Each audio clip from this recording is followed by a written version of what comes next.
You got a favourite Napoleon Dynamite moment? And it's got to be where Pedro's cousins turn up. Put the fucking clip in. Oh God, no! Oh, the bollocks! I tried to be cool when he went away. I guess I'm not picking that lid up. That's going in, isn't it? It's there forever. Yeah. Well, at least it's not like when we used to be in my room. Whenever you would drop something, it would go behind the cabinet. And when I was like emptying that room out, I pulled it and found like 20 bottle caps. Behave. I don't drink that much. Yeah, no, but over the course of a year of filming in there. Napoleon Dynamite is a film notable for being shot on a budget, tighter than an ant's arsehole. Filmed in a relatively short 22 days, it basically launched actor John Heder's career, despite of his weirdly gross hands. What do you mean, gross hands? Well, we need to do a bit of explanation first, as we so often do in these videos, and the film itself was missing several key scenes present in the final version we all got to see when it was first released and shopped around for distribution. You got it. And it was eventually picked up by Fox Searchlight, who quite liked the film and had noticed that it had quite a positive buzz from test audiences. However, they had a few issues with the film and gave production a bit of extra money to bring all the actors back and film a couple of extra scenes, to address these problems. Which scenes did they film afterwards then? Funnily enough, the opening scene and the final scene that we got to see, the post-credit scene, which features Kip getting married to his online beau, La Fonda, which Fox Searchlight felt closed off all of the characters' arcs and tied up a narrative thread that wasn't finished in the original version of the film.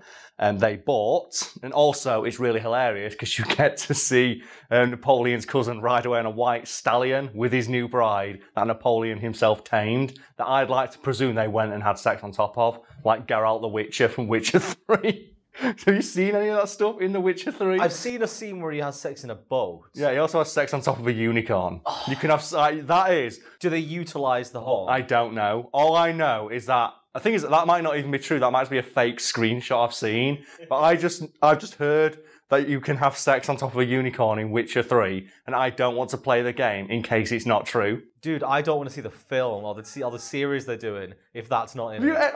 Have you ever heard about how much... Just Geralt the Witcher just gets his fucking end away in those games. He fucks everything that moves. It's insane.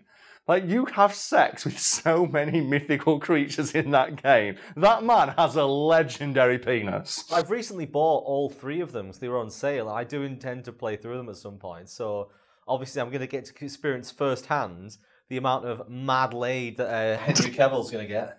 Do you know what I love, though? That there is this recurring trend online that whenever they mention The Witcher 3, the header image they always use is Geralt in the bath, where he's just got his legs completely open and he's just staring into his nebulous dick area with his big dumb smiley face above it, and it's so funny.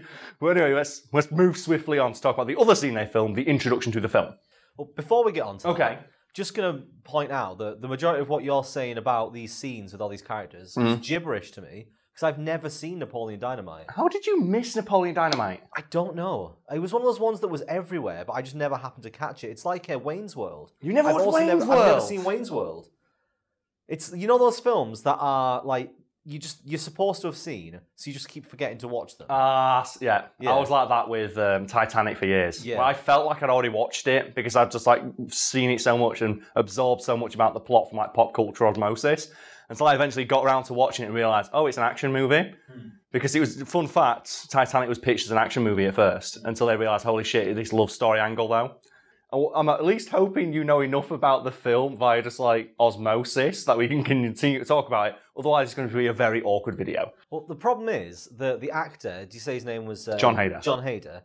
I've only ever seen him, I think, in one other film. Okay. And please tell me it's the one I'm thinking of. Blades of Glory. Yes, Blades of Glory. Which is every single time I try and picture Napoleon Dynamite, I just picture him in that film. I love that film. That film is amazing. If people haven't seen, go watch it. It's Will Ferrell. It's Will Ferrell, yeah. It's him, and who is Will Arnett, and is it Amy Poehler? Who's the woman who's in the film with him? Who's the bad guys? The brother sister.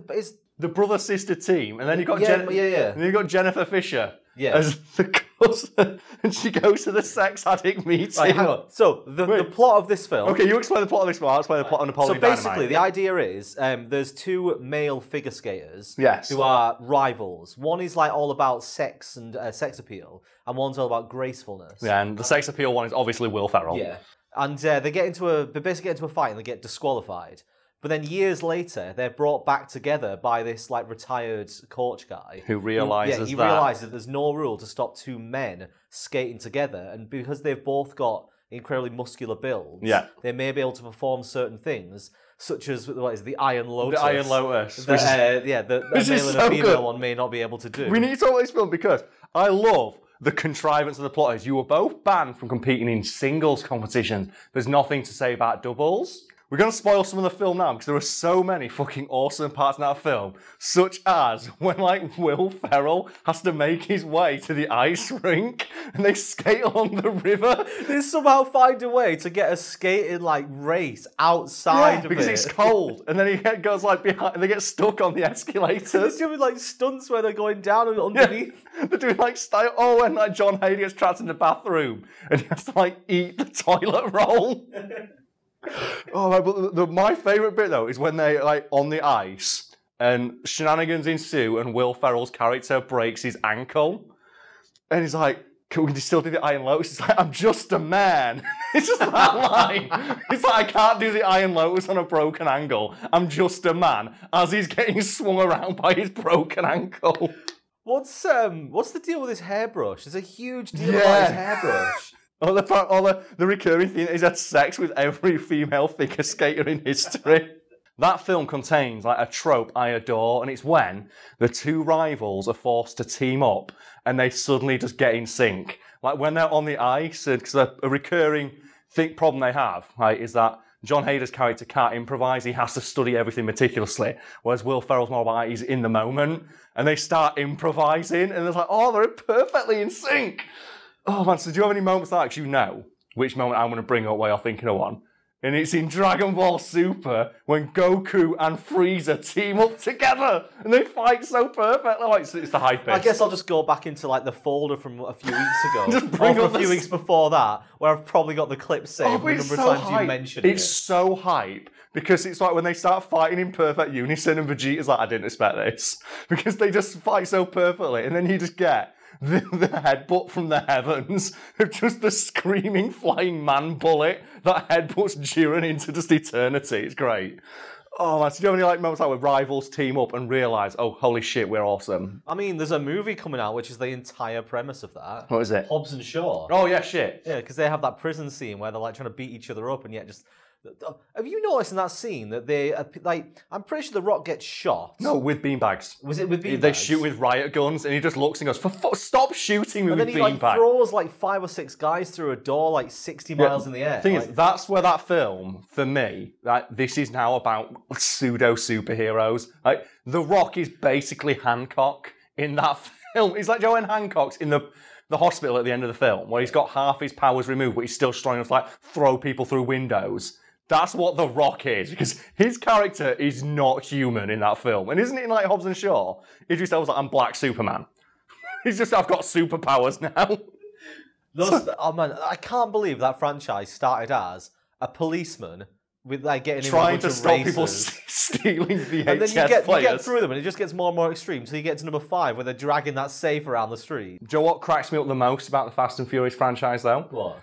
Because it is the only cinematic universe that hasn't failed horribly. It's like, go back a couple of years and like the MCU was taking off and everyone wanted to do it. DC tried it, fucking failed. Universal tried it with the Dark Universe, fucking failed. Sony tried it with Amazing Spider-Man 2, fucking failed. They tried it with Ghostbusters, fucking failed. There are so many out there in the works that are all in development hell. Fast and Furious comes along and fucking nails it. If I would have told you 10 years ago, like when Fast and Furious, like Too Fast, Too Furious came out, that this movie will end up being a franchise that rivals Star Wars, you would have told me to fuck off, and now it is. The thing is, right, as much as we take the piss out of them, They're so entertaining Because to watch. even the They're ba- so even the- stupid. Even the bad ones are good. Like, when I was watching Seven and they were flying across those Do you know what we're doing right skyscrapers. now? We're wasting content for a fact-theme focus right here. So let's move on back to Napoleon Dynamite. I'm looking forward to that. No. So get back to the extra scenes they had to film. Yeah, the ones that started the film and bookended it. Yeah, I mean, why did they want them? Like, why do they have a film beforehand that had two scenes at the start and end missing? And why do they want extra scenes? No, it's the start and the end of what the Fox Searchlight wanted the film to contain. Because the post-credit scene, which features like a marriage between two characters, stars every individual character, and they thought it closes off a plot thread. Because a plot thread throughout the movie is that the character who gets married is dating someone online, Right. and the joke is he's like a really stereotypical nerdy guy in his 40s, and the woman who comes off is like the most bodacious, slamming, large-assed black woman you've ever seen. And they just get it on, but then that never goes anywhere. So the original cut did have a resolved plotline for the main film, but there were loads of other threads Yeah, that so weren't it does. It solved. closed off that plot of, those characters got married. It's like a little bonus scene at the end. Plus you get, they brought every actor back. So it basically just tied everything into a neat little bow for people watching at home. The intro scene was almost entirely filmed because the people at Fox Searchlight didn't know when the film was set and asked them to put in a scene, any scene, explaining that. They wanted a scene to explain when the film was set. Yes, and according to the director Jared Hess, this is something that test audiences had also said confused them because they couldn't figure out when Napoleon Dynamite was set because everyone in the film dresses like it's the 1980s, but they have shit like the internet. And Fox Searchlight said, just put in a scene, any scene you want, that just gives us a definitive time and date for where this takes place because we think it's confusing and it will confuse audiences too. Hess's solution to that was the film's opening credits, which includes a moment where Napoleon Dynamite pulls his school ID out of his pocket or his what, I forget where he pulls out his school ID, and on it says that the film is set in, double check where the image, because I didn't scroll down, 2004. So whose idea was it to do that particular scene? That was the cinematographer Aaron Ruel, who sat down with Hess and brainstormed, ideas for a scene that would, organically introduce, when the film was set. And they just thought, well, we've got only a little bit of money, but we could probably, create a quirky introductory sequence that sets the tone of the film and includes a little nod to when it's set. Before we move on, yes. If the film's set in 2004, why is everybody dressed like the 80s? That is, according to Hess, a nod to his small town origins where fashion wasn't really a thing. And he says, when I grew up in the town that was similar to the one that, Napoleon Dynamite set. Oh, that doesn't show up on camera. The joys of working in an office instead of a house. Take the rough with the smooth. Anyway, he said, yeah, well, when I grew up, no one really gave a shit about fashion. People just wore what was available on, hand-me-downs were quite, a common thing. And he didn't think it was a big issue. Obviously, Fox Searchlight had different ideas and just said, put this scene in, leading to, the creation of the introduction. You still haven't explained what you were on about earlier with the whole gross hands thing. That's because when, Hess and Ruel had finished filming this introductory sequence, they sent it along to Fox Searchlight, who blew it up on a screen and went, it's good. We don't like those hands though, because when it was zoomed in massive on a cinema screen, the hands holding the ID, they noticed, it's like hangnail, and they've got those weird bits of skin that sometimes people get, because obviously you put your hands in your pocket outside, and they said, we're not liking that. Can you redo the scene? And initially Hess thought they were taking the piss, because he thought, how can they take an issue with someone's hands? Yeah. Also, those hands belong to John Heder, Napoleon Dynamite. Because in the character Napoleon doesn't really give that much of a shit about his appearance, as judged by every image of him currently behind me and every shot of him in the movie we've shown so far. And he genuinely thought they were joking when they said, we're going to send along a professional hand model to where you are and give you some extra money, until that hand model turned up with some money to film the scene again. And they refilmed that one shot of him holding the ID again with a professional hand model. And I think Hess says, well, it was stupid, but I have to admit, the guy did have fucking nice hands. They were immaculate. Those hands are your hands. I was going to say, it's the guy from Zoolander. The greatest hand model. God, yeah, he's got it inside the case. He's got it in the fucking the hermetically sealed case. So his hands just don't age ever. And do you know what I love about that scene? I think we've talked about it before. Ben Stiller completely fucks up his line read during that scene. So just said, why male models twice in a row? And David Duchovny's response was completely genuine. He was going, What? Are you a fucking idiot? He genuinely thought Ben Stiller just forgot his lines. I think he did, didn't he? Yeah, he genuinely thought, like, he was wondering, what is he doing? They left it in the film. Yeah, I remember he's like, why male models? He explains it, and he does it again, doesn't he? But why male models? Yeah, that's when David Duchovny, his reaction is completely genuine, because he was seriously thinking, are you for real? Has he actually forgot his line? So I love when shit like that happens in movies, when they leave stuff in. I think like Napoleon Dynamite's one of the movies where they did that. Yeah. Where I think him playing tetherball is a famous scene. He can't hit the ball. One thing I should point out though is that the only shot the hand model redid was that one of Napoleon Dynamite holding the ID. So it lingers on that shot for a few seconds to establish the date.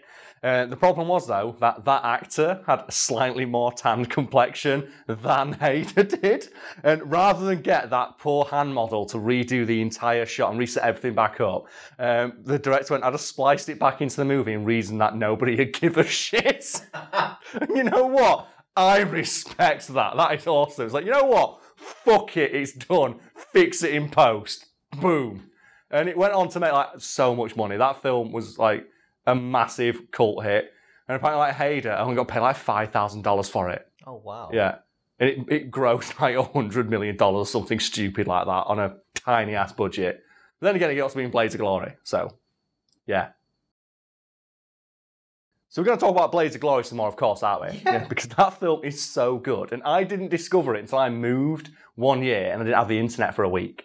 And my housemate happened to have loads of old DVDs, one of which was Blades of Glory, which we ended up watching like 3 times, 3 nights on the trot, with 3 separate groups of friends. It was that fucking good. So we just could not stop laughing at all. Like the skating scenes are so awesome. And just Will Ferrell's just really earnest delivery of these really schlocky lines. Like, what does he call, like, it's Michelle Kwan in it, like the Dragon Lady or something like that. And at the end of the film, where he just, oh, quick, pass me down to the ice. And he's just hitting everyone in the head with his ice skates. Because that's what would happen. But then he gets to the bottom, he just like the quick change. It's like, oh, I think my favourite scene in the whole thing has to be the bit at the start where the coach guy realises that they could work as and they obviously because they start fighting. And they realise that there's and he keeps switching to slow motion as they're like he throws him across the room in like a really rough way. But then it's slow motion, and they do like graceful ice skating poses. They do it. It's so good. Looking like the footage of the Iron Lotus, like the only one ever attempted like North Korea, and just like the person's head just falls off. So, oh man, I fucking love that film so much. It's so good. So, are there any other films like that for you, like ones that people see as being bad, that you just find absolutely hilarious? I've talked many times before about like Scary Movie 3 and Not Another Teen Movie, and I can tell Not Another Teen Movie is probably one of the smartest movies ever made that no one got. Because all the reviews for it criticize, it's just full of scatological humour and teen humour. It's like, the point is, it's taking the piss out of that. Because they have a scene in that film where a guy's going, Shakespeare, Orson Welles, these are the true masters of wit, not the juvenile scatological humour you have today, and a toilet falls down and covers him in shit. And I love that scene because Shakespeare is not high art. Shakespeare literally wrote lowest common denominator bullshit for the common man. Because that's why all his plays are filled with sex and violence, because he knew that's what the people want. And I read that as, this person is so up their own ass, they can't enjoy just like a simple fart joke. Let's metaphorically and literally shit on them. And I think it needs more credit in its due, because there's a lot of really good moments in that film that crack me the fuck up, because some of the references it has are so on point. And it has a lot of background jokes. Like my personal favourite being, just one of the guys in the background in one scene just has a top with extra written on it, which is fucking brilliant to me. And every reference they do is completely 100% on point. And so good. Like they have the token black guy in it. Yeah. And they have a moment where he bumps into another black guy at a party who happens to be a black guy from all those teen comedies back in the day. And they acknowledge each other and he goes, don't worry. And from that point on, there's not another black character in the movie. Right, he is literally the only black character I've ever seen on screen. Because he's the token black guy. And that's, you know what? That's more effort than you'd expect from a bonus like comedy full of fart jokes, as the critics called it. Plus it's got, you must have seen the Chris Evans edit. Have you seen that yet? Chris Evans' edit. Because there's a moment in it where Chris Evans' character, it's probably one of my favourite visual jokes in a film, where he goes up and looks at a picture of himself and it's him posing like that. Oh, I have seen it. And he walks over and he looks and it's a picture of him examining the photo he just saw. But then people have edited it so it's just Captain America's ass. So it's just Chris Evans admiring Captain America's ass. It's like, yes, that's so good. Oh, man. That film is so good, and the fact it got loads of bad reviews just makes me think that a lot of movie critics just don't know what they're fucking talking about. Well, it's because they're like, they probably just can't laugh. Yeah. They're just looking at it like, well, this film is meant to be a spoof, a satire, but it's not doing the job of this particular thing that well. It's like, just enjoy it. It's like, I really enjoyed Superhero Movie. But I haven't seen it. I could probably not tell you a single scene. See, those movies are bad. They are just legitimately bad. bad. The Superhero Movie one, I just remember finding really funny because it was just... It's like, it's one that's terrible, it's good. Like, Scary Movie went downhill to the point where... Like, because 3 was alright. We've talked about it before. The only reason 3 was good, because it's the only one that wasn't directed or written by the Wayans brothers. And they actually brought in the guys from Airplane to do it. And that's why it's so funny. Because the guys from Airplane made it funny, and the Wayans brothers, who aren't funny, didn't touch it. And that's why the 4th one is so terrible. Well, the reason I mentioned 4 is because Leslie Nielsen reprised his role in that film, and the directors of the 3rd one didn't. And you can just see from that film that his performance is good, it's Leslie Nielsen, it's just not as good as it was in 3, because he wasn't working with directors who understood, like, you know, his comedic style and had worked with him before. Because number 3 has some of my favourite fucking lines in anything, and it probably has one of, like, the best visual gags I've ever seen in a movie, and that is where the guy reloads a shovel. Oh, yeah, because it always, because it's so out of left field, it's so dumb, and it could only be something that the people from Airplane thought of, because it's just so stupid. Yeah, it's literally got no purpose. It's a visual gag. That's the whole, right? It's just... Well, there's a great, Airplane is just a lesson in how to make comedy, because the guys who made it said, like, Zucker, Abe and Zucker have said, like, the way it works is you either have something absurd going on in the background and you, like, story stuff going on in the front, or you have, like, absurd stuff going on with the characters in the forefront and leave the background empty, because you want the audience's eye to be drawn to one or the other. And, like, just that simple aspect of do not make the shot too busy. Every shot has a joke in it, but it doesn't have too many jokes. I think a perfect example of something like that is Curse of the Were-Rabbit. I've not seen that. You've never seen I've never seen Curse of the Were-Rabbit. Curse of the Were-Rabbit, it's one of those films where it's just like, it's so well written. And they've got a lot of visual gags, and they've got a lot of I think it's vegetable-based puns all the way through. Oh, God damn it. But obviously, because it's Wallace and Gromit, it's just done in sort of a very campy kind of way. Yeah. Wallace and Gromit's classic. They're all good. Oh, I can't believe I haven't seen Curse of the Were-Rabbit. I probably have on TV at Christmas one year. Wallace and Gromit is like Christmas staple in the UK. But oh my God, fucking Wallace and Gromit, man. I'm sad that Americans will never get it. So it's alright when Americans watch British shoot and they just don't get it. Like the IT Crowd, where they try to remake it with the American version and got Richard Ayoade, and just none of the jokes land because none of the actors are any good. Why would you replace Chris Morris? Why would you think you can hire a better comedic actor than Chris fucking Morris? It wasn't the guy from Community they got in. Yeah, but the thing is, though, he's not funnier than Chris Morris. He wrote Four Lions, man. You're not going to get someone who's a better actor than Chris fucking Morris playing a Chris Morris character. So, oh, man. Let's just say for a moment, though, that IT Crowd pilot, that terrible American remake, actually took off. Who would they have brought in to play Matt Berry? What American could even hope to hold a candle to Matt fucking Berry? I'd go Terry Crews. You know what? I think I could work. I reckon eccentric Terry Crews. And obviously it's not necessarily about the voice, it's about the way he acts. Yes, he's an overly flamboyant character in a very down-to-earth environment. So, oh man, but have you ever seen, speaking of American remakes of British comedy shows, did you ever see the In-Betweeners one? Oh, I don't know, Please I watched the whole season. Please put in the clip of just an American saying clunch. It's so bad. No, the clip I also want to put in is, because obviously they couldn't say bus wankers, they weren't allowed. So they changed it to bus turds.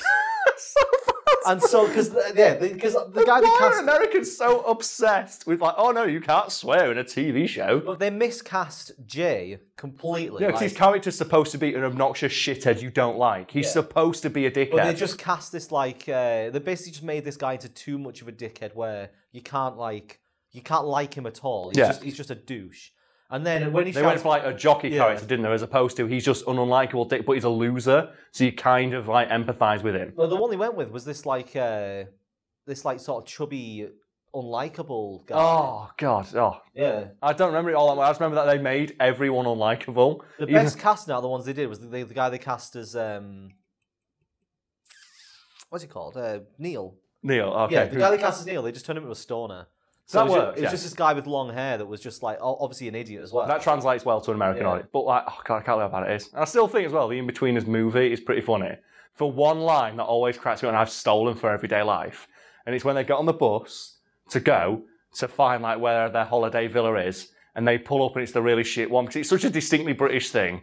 Where like they pull up along the really shit villa and everyone's like, oh, and they go like, whatever, the so-and-so party, and they all stand up, and from the back of the bus, you just hear this loud lager lout with a beer gut go, it's all right, lads, it'll look nice when it's finished. And it's so perfectly British that it just slays me, and I steal that and use it all the time. The most British thing I remember in that film, though, is when they're talking about how great the holiday is going to be, and the second they step out of the airport, it's a bit hot, isn't it? Yeah. It's too hot, isn't it? Yeah, that's Brit. I love British humour so much. Just that one though. It's all right, lads. It'll look great when it's finished.